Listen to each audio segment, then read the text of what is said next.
So I've been asked, when am I going to get back to Death Note? Or have I given up on Death Note? And the answer is Death Note kind of got pushed to the side. It got pushed to the background a little bit, particularly during October with Super Scary Season. I was doing the Junji Ito, Chainsaw Man splashed onto the scene and trying to coordinate my schedule with my daughters for Chainsaw Man has been a little bit of a challenge too. But I do want to see how Death Note ends, and I'm too close to the end to not see how Death Note ends. But I will admit that it does feel just a little bit like work. Like it feels a little bit like I have to work to get myself to watch these last few episodes, so I will confess that. But I've always heard that if you got a thing to do that really needs doing, the best thing to do is to just do it. So, let's do it. And during the OP, I do like to remind folks that I have a Patreon now, and a lot of you are supporters on the Patreon, and that's pretty awesome. I appreciate that. Some of you maybe haven't checked it out yet, and you might want to do that. Well, there is a link in the video description. Please feel free to check out the Anime Dad Patreon and see what's going on over there. All right, so we're starting off here with, I don't know, is this a little bit of a flashback, or is this just the bizarre way that In behaves? Kind of breaking down his own mental evaluation of Kira, and they've had this whole trip to Southern California. I guess In really is kind of small. And he's calling, Kira the new L, light. But Nier, kind of a young guy still, I guess. I thought he was a little bit older. And then Mello out there, raised to be a great detective, but turned into a crime leader. Makes for a really cool villain there. Justice is the name of the episode. Justice for who is what I would ask. No justice until Light pays the price for what he's done, in my opinion. Oh, wow. Is this just like a vision of the future where Kira is ruling the world with a threat of death? If you do anything wrong, we put your name on the internet and Kira will kill you. Wow, people calling out for murders. Begging Kira to kill people. Kind of crazy, this dystopic turn that the world has taken here. Just a whole lot of melancholy. And really animated to just feel dingy and dirty and kind of, well, sort of the way that Eastern Europe and the life behind the Iron Curtain was always depicted when I was growing up in the West. Oh, and now we've got like a Kira fan show. And this person claiming to be Kira's spokesperson. Who is this? Oh, and Kira's Kingdom. So they've still got Light in there going along with this farce to find Kira. Or do they know he's Kira? Oh my goodness. Oh, it's the US president. Okay, so they so this fella can see the Shinigami there, can see Ryuk. Let's see what the US president has to say. Trying to decide, is that more supposed to be more of a George W. Bush or more of a Bill Clinton? I don't know.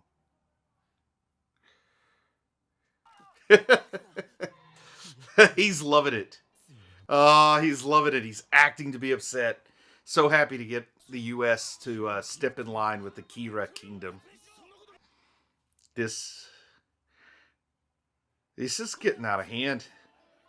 It's become a global movement, this Kira thing.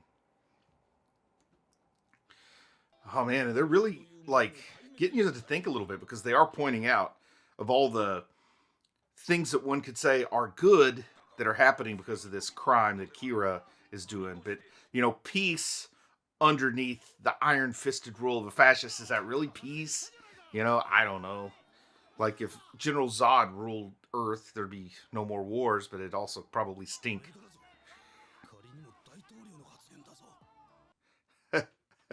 Matsuda's not always serious. I like that little dig at him. Oh. So, Matsuda maybe being brainwashed a little bit into the idea that Kira is justice. And, any movement that gets large enough and enough people behind it, it causes, especially a young person like Matsuda, to really question, like, what is the right thing and what is the wrong thing. You're still at an age where you're uh, easily influenced by others, and you want to be part of a community still. And I do like that Matsuda's kind of making it clear. Like, I don't think Kira is a good person necessarily. I just see the point of view from the people who do. Oh boy. And we've got Light over there listening to every bit of this. Is this gonna maybe convince Light to take Matsuda under his wing a little bit? Light seems just way too distrustful to take anyone under his wing other than Misa, who he has a weird manipulative mental control over. Oh, and now Light just speaking on behalf of Kira. Of course, we saw Ryuk got a little chuckle out of that, out of this charade that Light continues to put on. Oh, man. Light really, really dedicated to being in charge of chasing himself down, because that's the only way to make sure he doesn't get caught, is to not catch himself. He's really got the old bull by the horns, so to speak. He's got the world in a basket? What do the people say? He's got the world in a basket? Got the world in a cup? A loving cup? So are those all Legos? He's putting a little skull and spinal cord thing down the Lego slide. I don't know what to make of Nier. I just don't know what to make of Nier yet. Seems kind of creepy, though. It's my first impression. I mean, L was creepy, but kind of in a cool way. Nier just a little bit more creepy. Speaking of creepy, I don't really know why I've got to be voyeuring on this person's shower. Hopefully something relevant happens here. Oh, who is that? Is that Mello? Did Mello fake a death or something? Oh wow, Nier has no fear. I didn't rhyme on purpose, but Nier has no fear of Mello coming in there. But who is the lady that just got out of the shower? I can't quite remember who some people are. Oh, Mello's got that scar on his face. Not quite, but almost a Tanjiro scar there. And does Mello still have access to Shinigami? Or did he ever have access to Shinigami? I know Mello wanted a Death Note. I do like the way that they've just all assumed Light is worthy of being the second L, or they're going along with calling him that. We've got M and N. Oh, Mello does not like being a pawn in anyone's game. Mello, if they're going alphabetically, I would imagine L was older than M, is older than N. But he seems like he's easily kind of triggered by the younger guy there, by Nier. Nier knows how to push his buttons pretty well. Mello maybe not as sharp as Nier either. Oh, wow. So Nier is actually helping Mello here to maintain his anonymity, so that fewer people know the necessary deets to put in the Death Note. Man, that scar is pretty cool looking. It's animated well. Absolutely adds a level of intimidation there to Mello. And they're giving us a lot of that same imagery of duality with Mello and Nier that we once got with Light and L. But probably because we don't know these characters as much, or maybe they're just not as robust because they're not the primary characters that the creator came up with. They just don't exude that same kind of chemistry that pulls me into their conflict the way that Light and L did. He's giving him the story about the Shinigami. Nier hadn't figured that out yet, huh? I thought maybe Nier would have known that. At least he knows when a lie makes sense and when it doesn't, so he can help figure that this is true, what he's hearing. A lot of people have had to come to believe the reality of Shinigami who normally wouldn't in the course of this 30 episodes thus far. So, Mello, though Mello's out there acting like a bad guy, Mello and Nier seem to have each other's backs to a certain degree. Almost like the love-hate relationship of brothers to some degree. And it's like a race between the two of them to see who can get to Kira first. I like this. This is a battle I can get behind, because no matter who wins, hopefully that means light loses, which is what it's all about for me at this point, is just have some satisfaction in whatever fate waits for light at the end of this story. And you know, the race between Mello and Nier to see who gives him his comeuppance, I think Mello gets there first. Light outsmarts Mello, and then Nier wraps him up. We'll see. We'll see what happens. Oh, is there some tarot cards? Oh, Nier's putting some thought into the fake rule that was determined to be in there. So he's got all the rules. He's got a lot of info here to process, and I wonder what he'll come up with. He's given every indication he's as sharp as L was, but just not as experienced. Okay. I want to see if N is going to twist L Light's tail a little bit here, the new L. I love how casually we got Mello, but Mello got away. Yeah, it wasn't hard for Light to figure that one out. You let him escape. No, he really did escape. He had a gun and everything. But he did come in, give him some info. I think Mello was pretty cool in that moment when he came in and shared that info with Nier. And he's actually enjoying the rivalry with Nier, and it's not as sinister or dark as I was worried it might be when it first looked like he chose the life of the crime boss over that of the detective.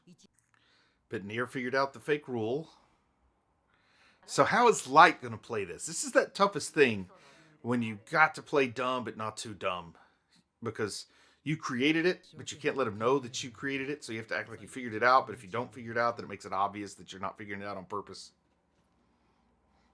Interesting. He's playing this pretty straight, even though he's got that bead of sweat on his cheek.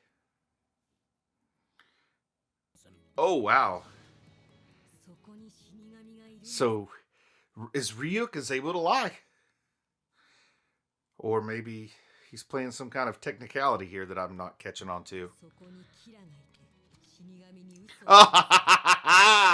He's making the Shinigami lie. That's awesome. That is awesome that Nier is figuring it out. Oh. Okay, so they're slowly starting to unravel what feels like season 1 stuff here. They're starting to figure out if that 13-day rule is fake, then perhaps Light is not as innocent as they all thought he was. So, how's everyone going to respond to this information? Oh, wow. Oh, wow. He's going to take Kira to task? But he's not really going to kill Mello.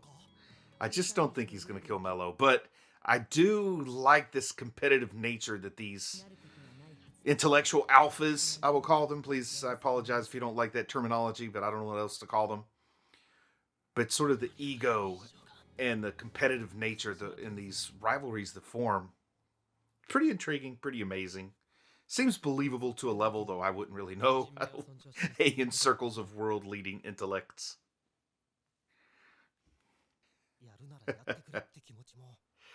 So, how could anybody have too much motivation to tell Nier not to kill Mello?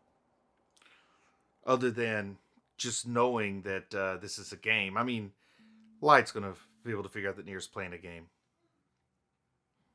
Huh. But he's still saying no. Interesting. How's Nier going to play that? Oh, wow. Nier really is figuring some things out and twisting a tiger tail, and Nier's good. He's not been around many episodes, but Nier's kind of winning me over strongly here. I think he's a worthy successor to L. Well, if nothing else, this episode looks like more and more people are starting to get suspicious of the truth, and that makes Ryuk very happy. I think Ryuk's like me, wanting to see him get his comeuppance, and now Light has to take out Nier the same way I had to take out L. Does Misa still have the eyes? Who's got the eyes? What's going on? Who had the eyes? Oh, wow. So he's telling the president about the people he's going to punish. Let the president think it over. Of course, is that really Light talking to him through that voice modulator? Or is this a trick from somebody else? Oh, wow. He wants them to disband that special police force. They're looking for him. Nier's group. Oh, he really is trying hard to kill Nier with Misa as his aide de camp. Is that what you call someone who helps you do things like that? Partner in crime? That, I think, works. Getting the president to use the U.S. government's resources. Wow, some prime manipulation there. Ho, ho, ho, ho! They're all going to go crush. This is great. This guy is like Kira's enforcer suddenly amongst the regular folks. I like him. I like this cockiness with which this mustachioed man in his amber gold sunglasses is walking through, laughing robustly. This is the guy who should have been the main character. This should be this guy's show. Mustachio Mark, or whatever his name is there. The King Kira, the Kira Kingdom Defender.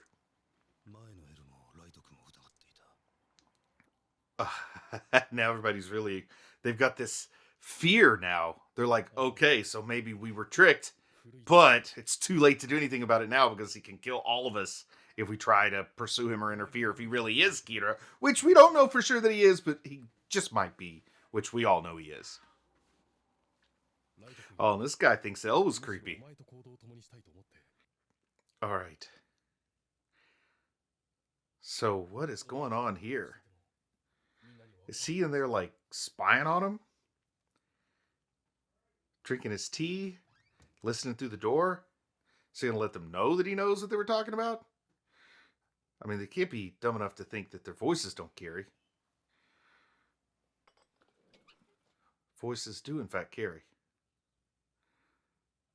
The suspicion is killing his team, what's left of them. Kind of a sad team without Light's father and L. But what do we got going here on the helicopter? Oh, Dimagawa! Dimagawa's running wild in a helicopter. In his attempt to defend Kira, he just might kill Kira. This is kind of great. Oh, it'd be so great if his own hubris led to his destruction. His own fanatical followers killed him because of this ridiculous, dangerous game he's playing. Oh, I would love it. I would love it. Oh, shoot. I was hoping they, instead of the SPK, I was hoping they were attacking the Japanese task force and that things had gone sideways. Wouldn't that have been great? That's how it should have gone. Oh, trying to put the blame on Mello. Nier knows it's not Mello, right? Oh, is that a Transformer? Still playing with toys, but he's so, like, smart. I like the guy. The other creations of the Whammy Palace have had sweet tooths, but that guy likes toys. Intriguing episode. I love how all the suspicion is cranking up. I really like this Dimagawa guy. That's the fanatical supporter, but I like the idea that maybe he becomes so fanatical that he tries to stop L, who's hunting Kira, when he was going and attacking Nier's place of business, or whatever you want to call that, headquarters. That, for a minute, is what I thought was happening. I thought that they were throwing us a surprise and he didn't really go to New York, but no, he went to New York. But I could see him doing that same sort of thing to take out the Japanese task force, and in the process, maybe death befalls Light, which would be like poetic justice, an ironic way for him to meet his end, something like that. I don't know if I'm using either of those phrases right, but you follow me. That'd be kind of cool. Well, only a few more episodes left till I get to see the big ending, and hopefully it really, really lands well and satisfies me, and then I can talk about my overall experience with Death Note. But still got a few more episodes, so I'm just going to say I'm proud of you for watching anime, and I'll talk to you again soon. I just want to say a big thank you to everyone who supports the channel on Patreon. It really means a lot to me. If you might be interested in Patreon perks like early access to videos, uncut reaction videos, ad-free videos, and the opportunity to vote on which anime will be covered in the future, then click on the link in the video description. Thank you.